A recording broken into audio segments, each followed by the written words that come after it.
Hi, I'm Peter Sidwell and welcome to my kitchen. Today's recipe, I've got a beautiful light whipped feta. We're going to serve that up with a Greek-inspired roasted whole cherry tomatoes. We're going to flavour them like a Greek stofado. Cinnamon, juniper, oregano. It's going to be blooming delicious.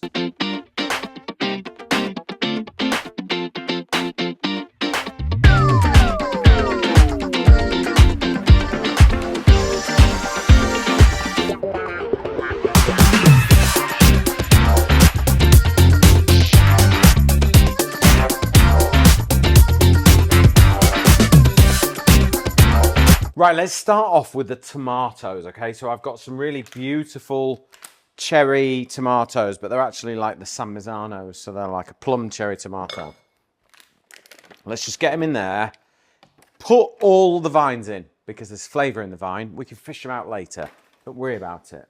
I'm going to add a stick of cinnamon. Now, we're going Greek-inspired with this today. You can go Italian if you want, or Spanish, or whatever you like, okay?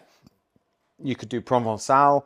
I'm going Greek stofado. So when I used to go on holiday to like Greek islands and stuff, we would have beef stofado, which is like slow cooked beef in tomato, red wine, juniper, and cinnamon and garlic. It's blooming lovely. And I just thought, you know what? We're having whipped feta. Let's go Greek. Okay. So cinnamon and then juniper. You don't really see this. Have you used juniper before, Carlos? Yeah. So it's kind of like, it's the flavour of gin. Okay. And you don't need a lot. So like 4 juniper berries will do. Okay. And all I'm going to do is squash them. And when you squash them, it releases the flavour. Okay. So back of your knife. There we go. Bung them in.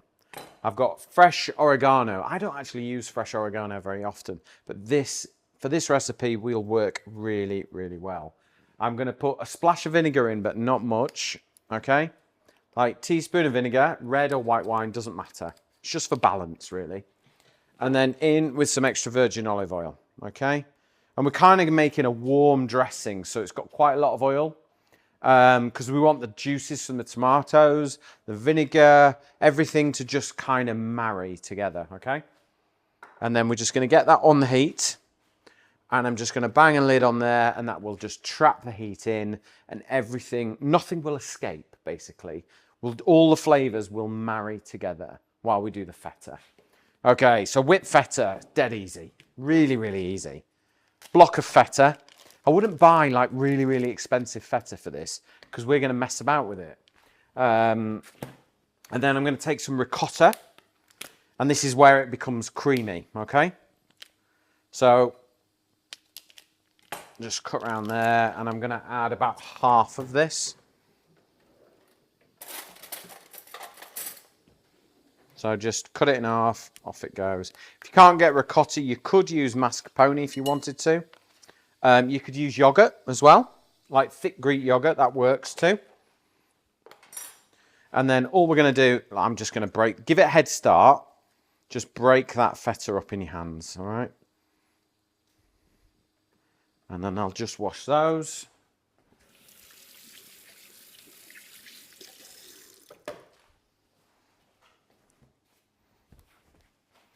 And then it's quite simple. We're just going to whip it together, okay? Nice low heat, low setting. Just going to whip this together on a low setting. I just basically want the ricotta and the feta to incorporate. You could chuck it in the food processor if you want to. It's entirely up to you. There we go. That is it. Really, really simple. I tell you what, I've got a little tip for you. If you have any whipped feta left over after this, stir it through some pasta, fresh herbs through it, squeeze a lemon juice. It makes the most delicious pasta salad. Right, let's pop that to one side. Hello, Lola. Right, while things are cooking, let's have a little look. That smells amazing. What it needs is a little bit of salt in there, I think. Those tomatoes are just going to get hotter and hotter, and then they're just going to give. And it's when they give is when we're going to get all that wonderful flavour. And the juices from the vinegar, the oil, the juniper and the cinnamon It's going to be good, I promise you. Right, let's make some quick flatbreads. So I've got 500 grams of strong bread flour. Okay, I've got 2 teaspoons of dried yeast. I've got a little bit of salt. Just use table salt for this. 1 teaspoon of table salt. Give that a good shake.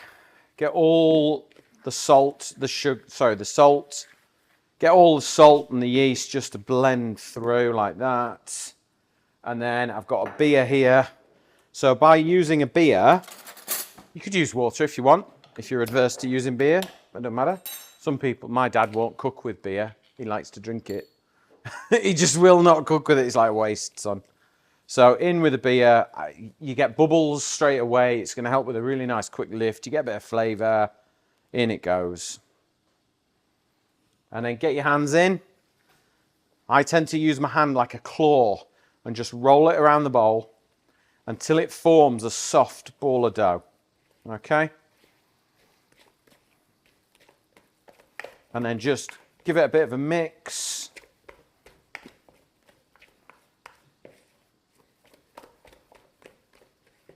There we go.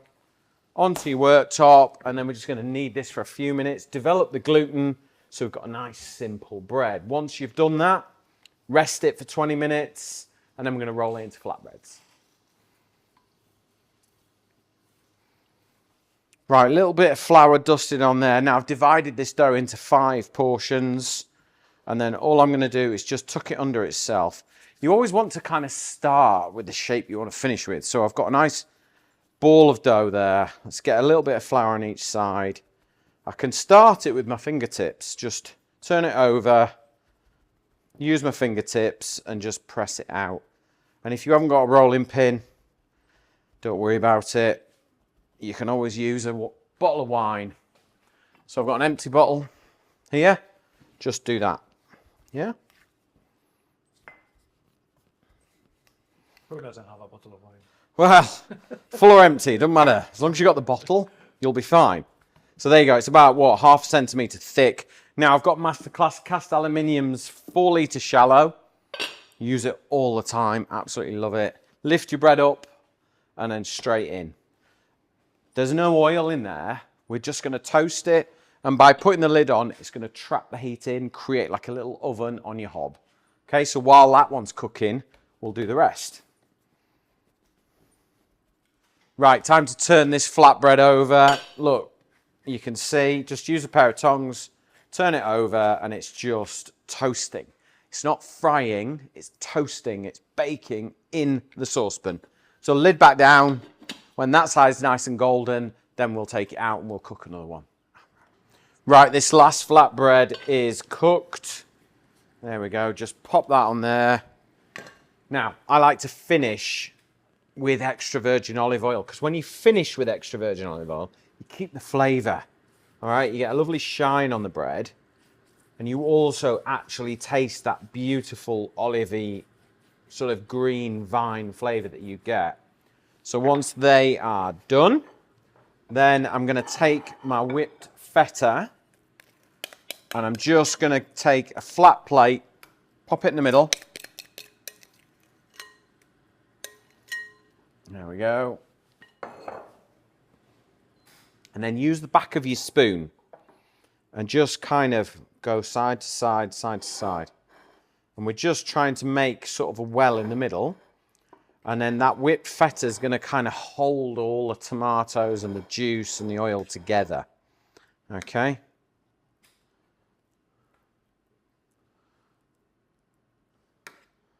That's it. Lovely. There we go. Now, our tomatoes, I've just started to give, okay? Which is exactly what we wanted them to do. They're not like mushy and overcooked.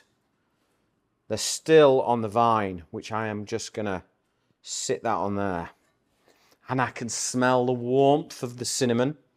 I'm just going to bang that in there because it looks lovely. And then just carefully lift out the tomatoes. And kind of part of the reason why we've made that well as well is that these tomatoes are warm and I don't want them to melt the whipped feta, okay? But it's actually nicer when it's served warm, this, okay? Somewhere between the two. There we go. Let's pop that to one side. And then I'm just going to grab a spoon. Where's a good place to put that, Carlos? About there? Okay, excellent. Now, can you see all those juices? That's lovely flavour. That is juniper, cinnamon, tomatoes, olive oil, oregano. We're not wasting that. Okay? So we'll just drizzle that over the tomatoes, just in the centre, and let it find its own way. Okay? There we go. And I'm just going to finish that with a little bit of salt. Not a lot, because we've got that feta, which is slightly salty. And there you go. That is how to make the most delicious whipped feta with Greek-style roasted tomatoes and olive oil flatbreads.